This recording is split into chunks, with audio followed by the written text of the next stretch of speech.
যে সংস্কার বিভক্তি সৃষ্টি করে বিএনপি সেই সংস্কার চায় না বললেন মির্জা আব্বাস। জানাবো অন্ধকারে থাকা জাপান নির্বাচন নিয়ে চিন্তিত, এবং সর্বশেষ জানাবো 50,000 টন চাল আমদানির সিদ্ধান্ত, এবং সর্বশেষ জানাবো সাবেক মেয়র আতিককে আন্তর্জাতিক অপরাধ ট্রাইব্যুনালে হাজিরের নির্দেশ। এতক্ষণ শুনছিলেন সংবাদ শিরোনাম, এবারে বিস্তারিত। তবে তার আগে অনুরোধ থাকবে আমাদের চ্যানেলটি সাবস্ক্রাইব করে বেল আইকনটি ক্লিক করুন। যেই সংস্কার বিভক্তি সৃষ্টি করে বিএনপি সেই সংস্কার চায় না বলছেন মির্জা আব্বাস। দেশে যে সংস্কার বিভক্তি সৃষ্টি করে বিএনপি সেই সংস্কার চায় না বলে জানিয়েছেন দলটির স্থায়ী কমিটির সদস্য মির্জা আব্বাস। তিনি বলেন, বিএনপি ঐক্যের রাজনীতি করে। তিনি বলেন, শহীদ প্রেসিডেন্ট জিয়াউর রহমানের হাত দিয়েই দেশে সংস্কার শুরু হয়। তিনি একদলীয় বাকশালের বদলে বহুদলীয় গণতন্ত্র প্রতিষ্ঠা করেন। দেশকে 4টি প্রদেশে বিভক্ত করার প্রস্তাবের সমালোচনা করে মির্জা আব্বাস বলেন, যে সংস্কার বিভক্তি সৃষ্টি করে সেই সংস্কার আমরা চাই না। বিএনপি ঐক্যের রাজনীতি করে, কেননা ঐক্যবদ্ধ জনশক্তি দেশের উন্নয়ন করতে পারে। বিএনপির এই নীতি নির্ধারক বলেন, নির্বাচনী বন্ধ রেখে সংস্কার নয়, বরং সংস্কার ও নির্বাচন একসাথেই চলবে। কারণ হলো, একটা দেশে অনন্তকাল নির্বাচনবিহীন থাকতে পারে না। বিশেষ অতিথির বক্তব্যে বিএনপির চেয়ারপারসনের উপদেষ্টা কাউন্সিলের সদস্য বীর মুক্তিযোদ্ধা আব্দুস সালাম বলেন, মানুষের ভোটাধিকার, কথা বলার স্বাধীনতা ফিরিয়ে না দেওয়া পর্যন্ত আমাদের লড়াই সংগ্রাম অব্যাহত থাকবে। তিনি বলেন, সঠিক রাজনীতির কারণে বিএনপি এবং এর নেতা শহীদ প্রেসিডেন্ট জিয়াউর রহমান, বেগম খালেদা জিয়া ও তারেক রহমান জনপ্রিয়তার সবার শীর্ষে অবস্থান করছেন। অন্ধকারে থাকা জাপান নির্বাচন নিয়ে চিন্তিত। 90-এর স্বৈরাচার বিরোধী আন্দোলনে হুসেইন মোহাম্মদ এরশাদ নেতৃত্বাধীন সরকার পতনের পর থেকেই জাতীয় পার্টি ঠিকমতো উঠে দাঁড়াতে পারেনি। এমনকি নিজেদের পায়ে ভর দিয়ে উঠে দাঁড়ানোর সাহসও তারা কোনোদিন দেখায়নি। বলতে গেলে ক্ষমতার পালাবদলে জাপা সংখ্যাগরিষ্ঠ 2-1 দল আওয়ামী লীগ ও বিএনপির ক্রিয়ানক হিসেবে কাজ লেগেছে। এর মধ্যে দিয়ে দলটি প্রায় সবসময়ই ক্ষমতার বলয়ে অবস্থান করেছে। সেই ধারাবাহিকতায় গত 15.5 বছর আওয়ামী লীগের সঙ্গেই ছিল দলটি। এমনকি তারা তাদের রাজনীতিও করতে পারেনি। অভিযোগ রয়েছে, জাপার দলীয় সিদ্ধান্ত সহ সবকিছু নিয়ন্ত্রণ করত আওয়ামী লীগ। আর এই নিয়ন্ত্রণের গ্যারাকলে পড়ে থাকাটাই এখন তাদের জন্য আরও কাল হয়ে দাঁড়িয়েছে।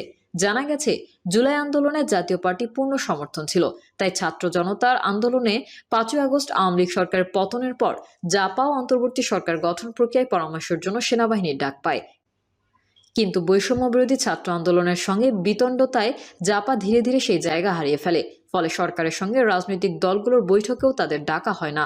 এক পর্যায়ে আওয়ামী লীগের দোসর আখ্যা দিয়ে তাদের রাজনীতিও নিষিদ্ধ চায় বৈষম্য বিরোধী ছাত্র আন্দোলন। এতে জাপার সঙ্গে তাদের দূরত্ব তৈরি, সেই দূরত্ব এখনো ঘোচেনি। আসন্ন জাতীয় সংসদ নির্বাচনকে সামনে রেখে জাতীয় পার্টি বলতে গেলে অন্ধকারে। দলটি নির্বাচনে অংশ নিতে পারবে কিনা তা নিয়ে চিন্তিত। এছাড়া অগোছালো জাপাকে গোছাতেও পারছে না নেতারা। এতে দলটির সম্ভাব্য প্রার্থী ও নেতাকর্মীরা হতাশ। দলটির দায়িত্বশীল কেন্দ্রীয়, বিভাগীয় ও জেলা পর্যায়ের নেতাদের সঙ্গে কথা বলে এমন তথ্য জানা গেছে। সংশ্লিষ্টরা জানিয়েছে, গত 5ই আগস্ট আওয়ামী লীগ সরকারের পতনের পর দলটির চেয়ারম্যান জিএম কাদেরের ছাত্র জনতার পক্ষ নিয়ে সামনে এগোতে চেয়েছিলেন। প্রধান উপদেষ্টার সঙ্গে তার প্রতিনিধি দল সাক্ষাৎও করেন। কিন্তু জাতীয় পার্টিকে আওয়ামী সরকারের দোসর হিসেবে আখ্যা দেয় বৈষম্য বিরোধী ছাত্র জনতা। পরবর্তী সময়ে ছাত্রদের তীব্র প্রতিবাদের মুখে জিএম কাদের প্রধান উপদেষ্টার সঙ্গে আর সাক্ষাৎ করার অনুমতি পাননি। এমনকি জাপা কাকরাইলে পার্টির প্রধান কার্যালয়ের সামনে সমাবেশের আয়োজন করলে ছাত্র জনতা তাদের পার্টি অফিস ভাঙচুর ও অগ্নিসংযোগ করে। এরপর থেকে দলটির সব পর্যায়ের নেতাকর্মীদের মধ্যে আতঙ্ক বিরাজ করছে।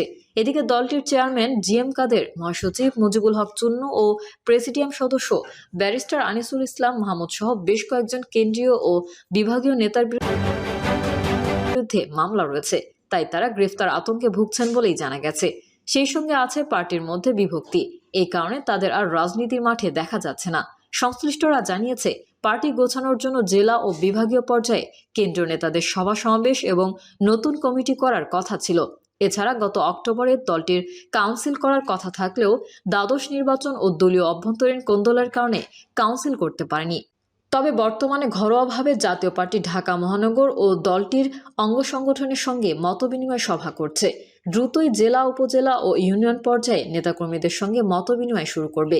বিশ্বস্ত সূত্রে জানা গেছে, 5ই আগস্ট আওয়ামী লীগ সরকারের পতনের পরই দলটির চেয়ারম্যান ও মহাসচিব সহ কয়েকজন প্রেসিডিয়াম সদস্য ভীত সন্ত্রস্ত হয়ে আত্মগোপনে চলে যায়। দেশ ছেড়ে চলে যাওয়ার পদক্ষেপও নেন কয়েকজন। তবে বিশেষ ব্যক্তিদের হস্তক্ষেপ ছাড়া দেশ ছাড়েননি তারা। বরং আত্মগোপনে থেকে প্রকাশ্যে চলে আসেন এবং প্রধান উপদেষ্টার সঙ্গে সাক্ষাৎ করেন। জাপার এক প্রেসিডিয়াম সদস্য নাম গোপন রাখার শর্তে সারা বাংলাকে বলেন, বর্তমান অন্তর্বর্তী সরকার রাষ্ট্র সংস্কারের জন্য কতদিন সময় নেয় তা বোঝা মুশকিল। এখন তাদের সংবিধান সংশোধন ও নির্বাচন কমিশন সংস্কার করে নির্বাচন দেওয়া উচিত। তবে প্রধান উপদেষ্টা সহ অন্যান্য উপদেষ্টারা আসছে ডিসেম্বরে নির্বাচনের কথা চিন্তা করছেন বলে জানিয়েছেন।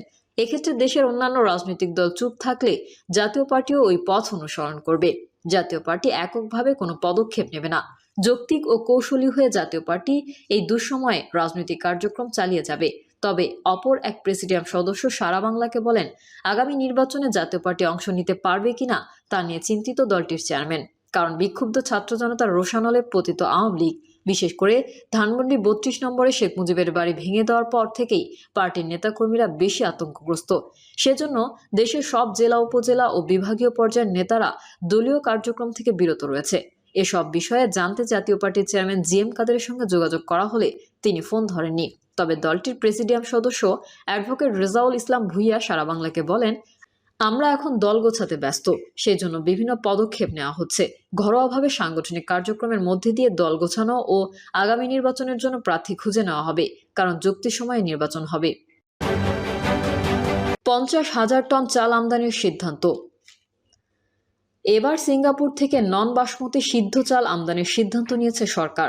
আন্তর্জাতিক উন্মুক্ত দরপত্রের মাধ্যমে 50,000 টন নন বাসমতি সিদ্ধ চাল আমদানির ব্যয় হবে 256,20,97,000 টাকা।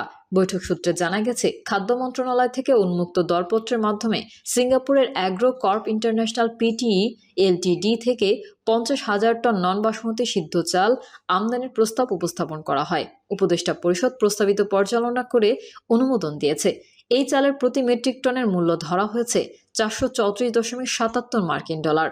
আর মোট ক্রয় মূল্য ধরা হয়েছে 256,20,97,000 টাকা। খাদ্য অধিদপ্তরের মাধ্যমে এই চাল কেনা হবে। সাবেক মেয়র আতিককে আন্তর্জাতিক অপরাধ ট্রাইব্যুনালে হাজিরের নির্দেশ। বৈষম্য বিরোধী আন্দোলনের 3 মামলায় গ্রেফতার ঢাকা উত্তর সিটি কর্পোরেশনের সাবেক মেয়র আতিকুল ইসলামকে আন্তর্জাতিক অপরাধ ট্রাইব্যুনালে হাজির করার নির্দেশ দেওয়া হয়েছে।